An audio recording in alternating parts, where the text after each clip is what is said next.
주일 예배에 참여하신 한성교회 모든 성도 여러분을 환영하고 축복합니다.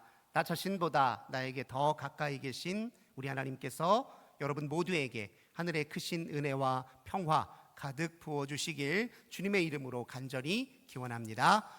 길 위에서 만난 하나님, 이런 주제로 말씀을 이어가고 있습니다. 오늘은 그 6번째 시간으로 안전에서 도전으로, 이런 제목으로 함께 은혜 나누도록 하겠습니다. 우리가 일상 언어에서 흔히 쓰는 말 중에 사람 참 안 변해, 사람 안 바뀌어, 이런 말 종종 할 때가 있지요. 우리가 다른 사람에게 실망했을 때, 혹시나 기대했는데 역시나 실망했을 때 주로 이런 말 자주 씁니다. 사람 참 안 변해. 근데 이 말은 사실은 원래 그런 사람이니까 이해하고 넘어가자, 이런 뜻이기도 해요. 이해하고 내 감정적 찌꺼기는 털어내 버리려고 사람 안 변해 하고 이렇게 체념하고 넘어가는 것이죠. 근데 그 말을 우리 자신에게 적용할 때는 어떤 일이 있느냐? 자꾸 변화를 회피하려는 자기를 합리화시키고 정당화시키는 말로 들립니다. 자기에게 적용할 때 그렇다는 거죠. 나 본래 그런 사람이야, 내버려 둬, 이런 식으로 자기 변화를 애써 외면하려는 그 태도로 이런 말이 나올 때가 있습니다. 사실 우리는 변화를 원하기도 하고 변화를 애써 거부하기도 합니다. 우리가 대체로 원하는 변화는 환경의 변화고 외적 변화입니다. 형편이 더 나아지기를, 처지가 더 나아지기를, 내 입지가 더 향상되기를, 우리가 원하는 변화는 주로 그런 변화와 관련돼 있어요. 근데 우리는 대체로 자기 내면의 변화, 자기 자신의 변화는 두려워합니다. 익숙한 자기를 그대로 고집하고 유지하는 그런 삶을 우리가 살기 일쑤이죠. 자기 모습과 좀 다른 모습을 드러내려고 하면 어색해서 싫다, 나 같지 않아서 싫다 하면서 변화를 거부할 때가 많습니다. 실제로 우리 내면의 변화와 성숙에는 심리적 죽음이 필요합니다. 우리가 우리 자신의 옛 모습을 내려놓고 그것을 달리 새로운 변화로 우리 자신의 삶을 들여놓을 때, 발을 들여놓을 때 우리는 심리적 죽음과 같은 그런 두려움을 경험하기 쉽습니다. 예를 들면 자기 변화와 관련해서 핵심적인 게 정체성의 변화잖아요. 근데 정체성은 내가 나를 누구로 설명하고 서술하느냐의 문제예요. 내가 나를 누구로 인식하느냐의 문제잖아요. 근데 우리가 우리 자신을 서술할 때 내가 가지고 있는 것을 주로 이야기해요. 내 외모, 이름, 명성, 직업, 지위, 또 형편, 그리고 내 성격, 내 가치관, 내 신념, 이것들의 총합이 우리의 정체성이잖아요. 근데 이것 만약에 변화시키려면 내가 나로 알고 나로 여기고 있던 것들을 내려놓을 줄 알아야 되거든요. 그리고 더 큰 맥락과 관점 속에서 나를 재인식해야 정체성이 달라질 수 있는데, 근데 이거 말처럼 쉽지 않아요. 자기 생각 하나 버리기 쉽지 않습니다. 자기 생각 하나 바꾸는 것도 어려워요. 성격 바꾸는 건 더 어렵죠. 근데 사실 성격을 안 바꾸더라도 성격대로 행동하고 성격대로 말하고 성격대로 생각하는 걸 좀 절제할 줄 알아야 되는데 우린 그것마저도 잘 하려고 들지 않습니다. 그걸 만약에 하게 되면 나한테 마치 죽음처럼 두려운 일이기 때문에 그렇습니다. 그러나 우리가 이런 죽음의 앞에, 심리적 죽음 앞에 용기를 내어 기꺼이 자기 옛 모습을 내려놓을 줄 알아야 사실은 우리가 진짜 더 건강한 자기 자신으로, 더 성숙한 아름다운 모습으로 살 수 있음에도 불구하고 우리가 쉬이 그렇게 하지 못합니다. 우리가 오늘 함께 만나게 될 이 청년도요, 사실은 이전에는 그저 제 한 몸, 자기 안위 지키는 데 힘썼던 인물이었는데 그가 어떻게 달라졌는지 말씀을 통해 살펴보면 그의 변화가 얼마나 극적이고 또 아름답고 또 우리 모두가 마땅히 지향해야 될 삶인지 우리가 확인할 수 있게 됩니다. 우리가 하나님 앞에서 날마다 변화하기 위해서 가장 중요한 자세는 무엇이냐면 주의 십자가를 주목하는 일입니다. 주님의 십자가가 우리에게 가르쳐주는 진실이 있어요. 십자가 죽음은 죽음으로 끝나는 것이 아니라 그것이야말로 진정한 부활이요, 그것이야말로 진정한 삶이요 새로운 생명이라는 것을, 그것은 십자가를 통해 우리가 확인하게 됩니다. 십자가 앞에 우리가 어떤 모습으로 서고 어떻게 반응하냐에 따라서 우리의 삶은 완전히 달라질 수 있습니다. 우리 믿는 모든 사람들은요, 이 세상을 살아갈 때 그저 우리 자신의 강함과 부함과 또 완벽함을 위해서 사는 사람들이 아니라, 우리는 십자가 앞에 우리 자신을 내려놓고 어떻게 하면 주와 함께 살 수 있을까를 힘쓰고 고민하고 또 노력하는 사람들입니다. 믿음은 바로 거기에 있는 것이죠. 십자가에 온전히 참여하는 삶이 우리 그리스도인들이 지향하는 마땅한 믿음 생활입니다. 우리 많은 사람들이요, 두려워하는 것 중에 하나가 바로 자기 옛 모습을 내려놓는 것이지요. 그 옛 모습을 내려놓을 때 우리는 무엇을 그러면 희망 삼아 살아야 될까, 이런 두려움을 겪게 됩니다. 우리의 희망으로 삼았던 모든 것을 십자가 지신 예수 그리스도에게서 찾을 때 우리는 자기 자신을 쉬이 내려놓을 수 있습니다. 주님 사랑이 얼마나 크고 깊은지를 우리가 헤아리고 깨달아 알 때 우리는 주님처럼 우리 자신도 기꺼이 내려놓을 수 있습니다. 우리는 성경에 등장하는 수많은 인물들을 통해서 끊임없이 그것을 확인하게 됩니다. 예수님 당시에 예수님의 십자가 앞에 크게 두 부류의 사람들이 등장했습니다. 한편의 사람들은 예수 십자가를 무가치한 것으로, 무용한 것으로, 실패로 그렇게 규정했습니다. 그래서 무슨 메시아가 십자가 앞에 저렇게 무기력하게 죽는가, 이렇게 생각을 하며 예수를 거부했던 사람들이 있습니다. 또 다른 한편으로는 예수님의 십자가 앞에 참된 구원의 길을 발견하고 그것이 곧 우리의 생명임을 바로 깨달아서 그 길에 참여한 사람들이 등장했습니다. 그런데 예수님의 제자들도 처음에는 그 십자가를 실패로 생각했습니다. 오늘 우리가 읽었던 이 청년 한번 보세요. 예수님이 로마 군인들에게 잡혔을 때 이 청년이 어떻게 반응합니까? 주랭랑을 쳤잖아요. 곁에 있다가 로마 군인들에게 자기도 잡히면 목숨을 잃을지 몰라요. 그러니까 그냥 두르고 있었던 겉옷을, 잡은 손을 뿌리치려고 겉옷을 훌렁 벗고 알몸으로 체면 불사하고 도망을 쳤습니다. 이 청년의 모습이 당시 예수님의 십자가 고난 앞에 제자들이 보였던 대다수의 모습입니다. 모든 제자들이 예수님의 십자가 앞에 그렇게 두려워하면서 다 떠나갔어요. 그랬던 그들이 주님의 십자가의 의미와 가치를 제대로 깨달았기 때문에 다시 주의 십자가를 걷는 일이 일어난 것이죠. 이 청년뿐만 아니라 제자들뿐만 아니라 수많은 당시의 유대인들이 예수님의 십자가를 하나님의 저주로 인식했고, 이방인들은 무슨 메시아라는 사람이, 무슨 구세주라는 사람이 저렇게 십자가 앞에 무력하게 죽나, 십자가가 무슨 구원의 효력이 있어라고 이방인들은 어리석은 것으로 그렇게 치부했습니다. 오늘 우리가 살고 있는 이 현대인들도 이 십자가의 가치에 대해서 제대로 모릅니다. 이들은 뭐라고 생각하냐면, 예수님의 십자가 희생이야 참 고결하고 고귀한 희생인 것, 나도 그렇게 생각은 하지만 그렇다고 내가 그 길을 걸을 필요는 없다라고 현대인들은 말합니다.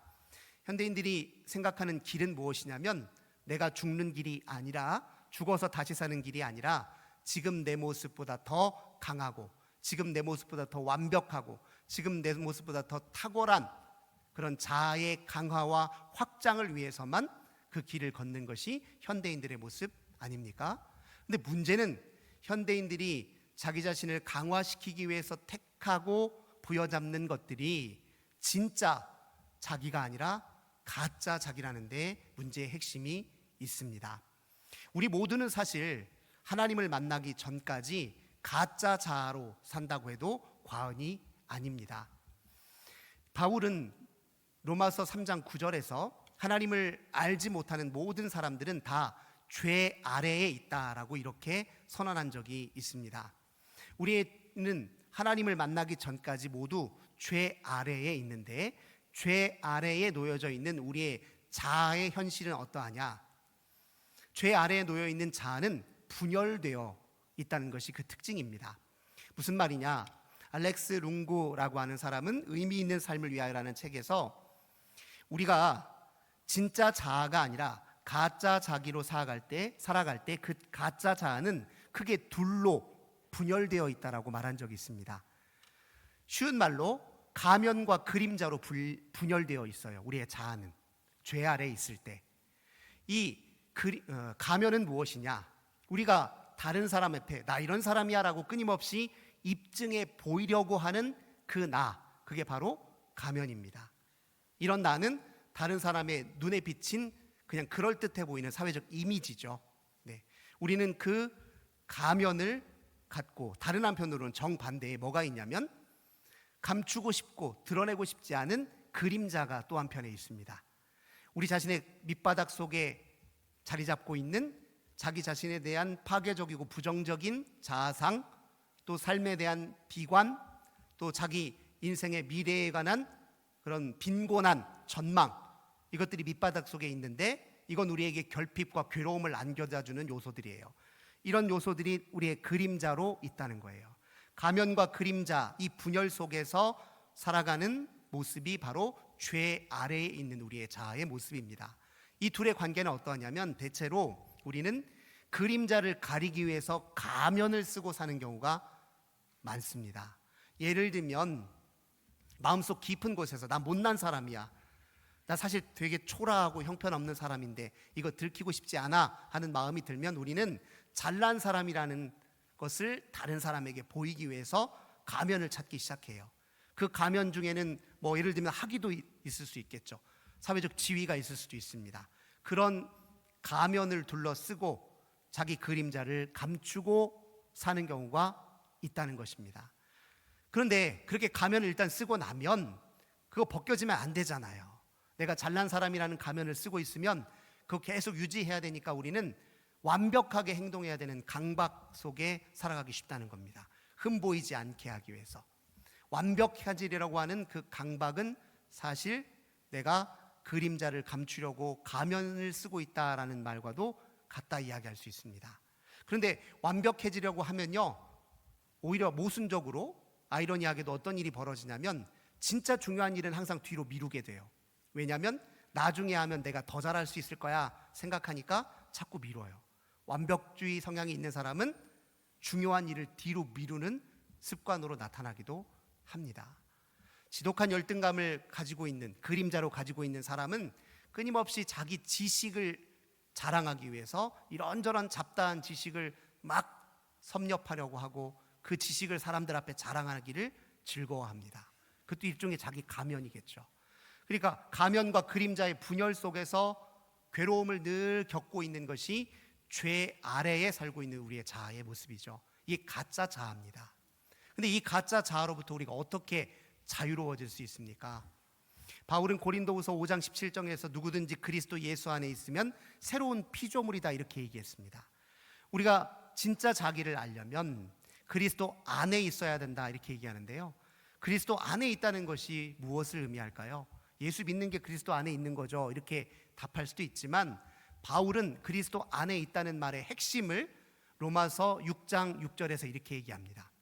그는 우리의 옛 자아를 예수와 함께 십자가에 못 박고 죄의 종노릇하지 않는 상태가 되었을 때 그것을 그리스도 안에 있다라고 그렇게 표현하고 믿었습니다. 우리의 옛 자아, 이전에 내가 나로 알고 있었던 모든 것, 내게 속해 있다라고 확신했던 모든 것, 내 것이라고 자부했던 모든 것들을 십자가에 못 박을 줄 알아야, 그 가짜 자기를 못 박을 줄 알아야 하나님과 연합된 진짜 자기로 살아갈 수 있다. 바울은 우리에게 가르쳐주고 있습니다. 이 청년도 십자가 앞에 처음에는 두려워 떨어서 도망가기에 바빴지만 이후에 어떤 변화를 겪었느냐. 많은 성경학자들은 이 청년이 마가복음을 기록한 저자일 것으로 추정합니다. 그러니까 자기가 본래 이렇게 십자가 앞에 주랭랑 쳤던 어리석은 사람이었다는 것을 슬쩍 마가복음에다가 끼워 넣은 거예요. 내가 본래 이랬던 사람이었다. 근데 또 성경학자들은 추정하기로 이 청년은 요한이라고 하는 마가다라고 이렇게 추정합니다. 이 사람이 누구냐면 바울과 바나바와 1차 선교여행을 함께 동행했던 인물이에요. 바나바의 조카이기도 합니다. 이 요한이라고 하는 마가는 예루살렘 출신이에요. 본래 유대교 전통의 오랫동안 있었고 예수를 믿긴 믿었지만 유대교의 관례와 관습이 자기에게 더 익숙했던 사람이에요. 이가 바울과 바나바와 함께 1차 선교여행을 갔습니다. 하지만 그는 바울만큼의 열정과 또 헌신이 아직은 없어요. 아직은 옛 모습이 자기 속에 가득해 있었습니다. 그래서 1차 선교여행 도중에 무슨 일이 일어나냐면 1차 선교여행은 주로 소아시아, 지금의 튀르키예 지역을 중심으로 이루어졌잖아요. 그때 밤빌리아라는 곳을 선교하고 있을 때 요한이라고 하는 이 마가가 중도에 포기하겠다라고 얘기해요. 더 이상 나는 동행하기 어려울 것 같습니다.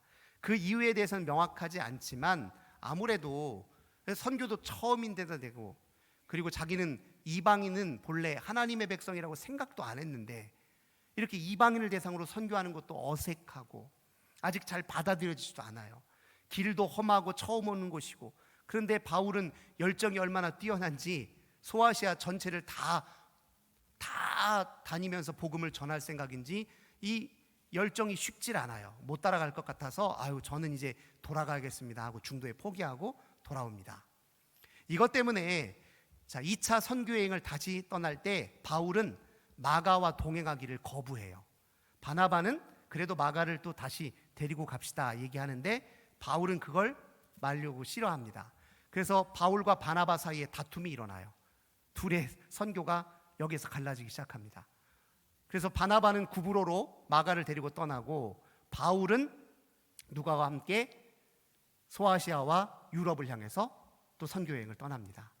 이제 그렇게 요한이라고 하는 마가가 그렇게 아직은 십자가 앞에 자기 자신을 다 내려놓지 못해서 연약한 모습이었어요. 그랬던 그가 마가복음을 기록하는 저자로 설 수 있었습니다.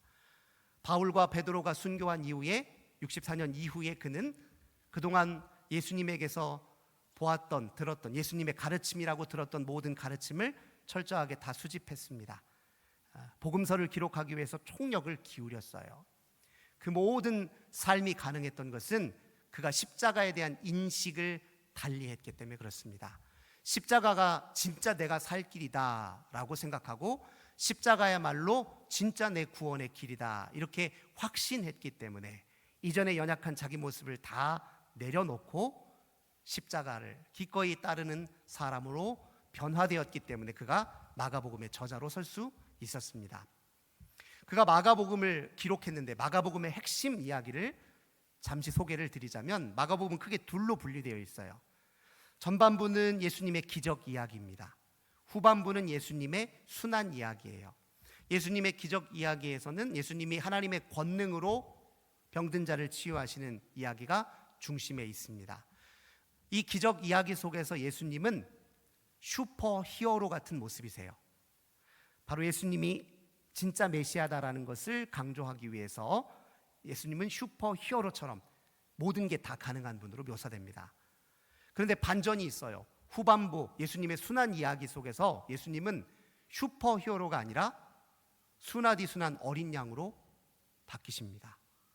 자기를 조롱하고 핍박하고 모욕하고 고난하는 모든 사람들 앞에 아무런 저항도 하지 않고 무기력하게 그 모든 것 다 감당해내세요. 십자가를 다 그저 달게 받으십니다. 그 앞에서 순한 양이 되셨어요. 순환 이야기는 우리에게 무엇을 보여주고 있느냐? 메시아는 신적 권능과 기적으로 우리를 구원하는 것이 아니라 바로 십자가 사랑으로 우리를 구원하시는 것이다라는 것을 후반부의 순환 이야기가 보여줍니다. 우리는 예수님을 기적과 권능을 통해서만 보길 원해요. 예수님처럼 우리도 그렇게 슈퍼 히어로처럼 세상에서 누구보다 강한 사람, 누구보다 탁월한 사람으로, 누구보다 부유한 사람으로 그렇게 서기를 바라고 열광합니다.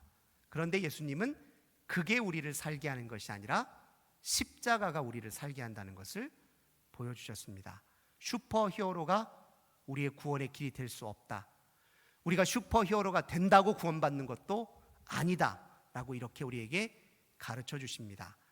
우리를 구원하신 주님은 슈퍼 히어로가 되심으로 우리를 구원하신 것이 아니라 어린 양으로 십자가의 모진 고난을 달게 받고 자기 생명을 내어주는 그 사랑으로 우리를 구원하신 것이다. 이렇게 마가복음은 우리에게 가르쳐주고 있습니다. 십자가 앞에 우리는 그 생각을 가져야 됩니다. 우리도 우리의 가짜 자기를 못 박아야 진정으로 제대로 나 자신으로 살아갈 수 있다. 이 믿음의 확신으로 그 길 앞에 우리도 서야 됩니다. 주님을 내 주인으로 모시는 만큼 우리는 역설적으로 강해질 수 있습니다. 왜냐? 나의 강함은 나에게 있는 것이 아니라 나를 사랑하시고 나를 위해 당신 목숨을 내어주신 주님에게 있기 때문에 그렇습니다.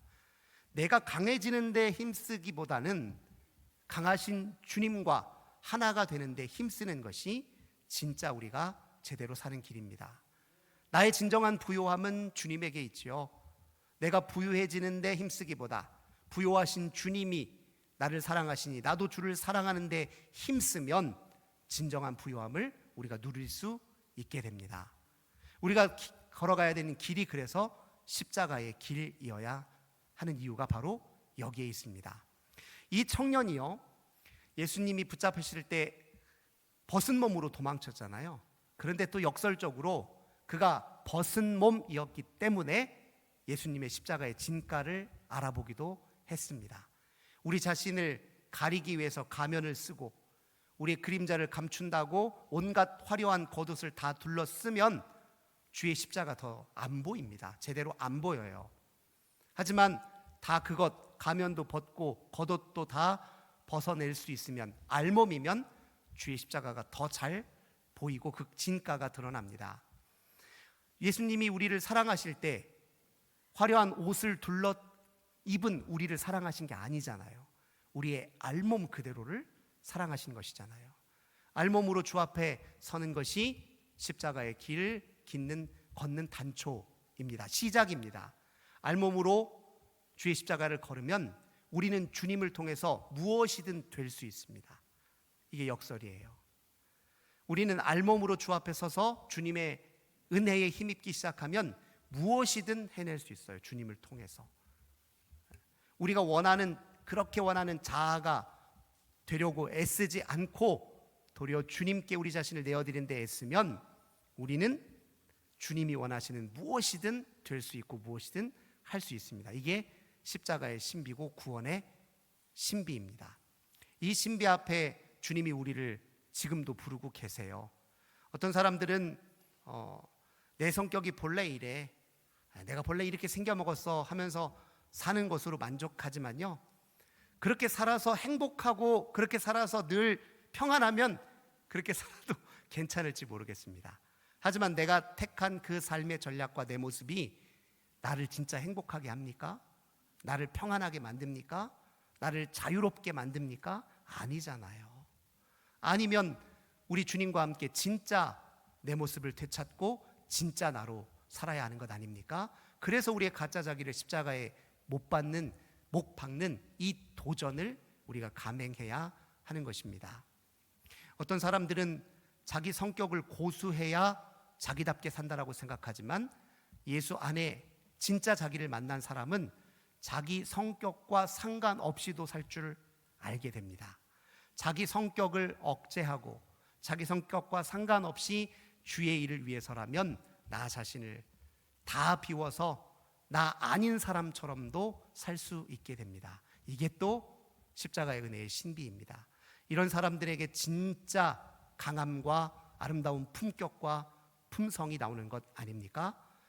자기 자신을 고집하는 사람보다 자기 자신에게서 유연해서 누구에게나 맞춰줄 수 있는 사람이 정말로 훌륭하고 건강하고 많은 사람에게 유익을 끼치는 사람들입니다. 십자가의 길이 우리에게 그런 모습으로 우리를 성장시켜 줄 수 있는 길이 바로 십자가에 있습니다. 사랑하는 성도 여러분, 가짜 자기를 십자가에 못 박는 그 도전으로 진짜 자기로 살아서 주와 함께 이 세상에 누구보다도 진실로 강하고 진실로 부요하고 진실로 안전하고 평화로운 그런 삶을 살아가시는 저 우리 모든 성도님들 되시길 주님의 이름으로 간절히 기원합니다. 좋으신 주님 감사드립니다.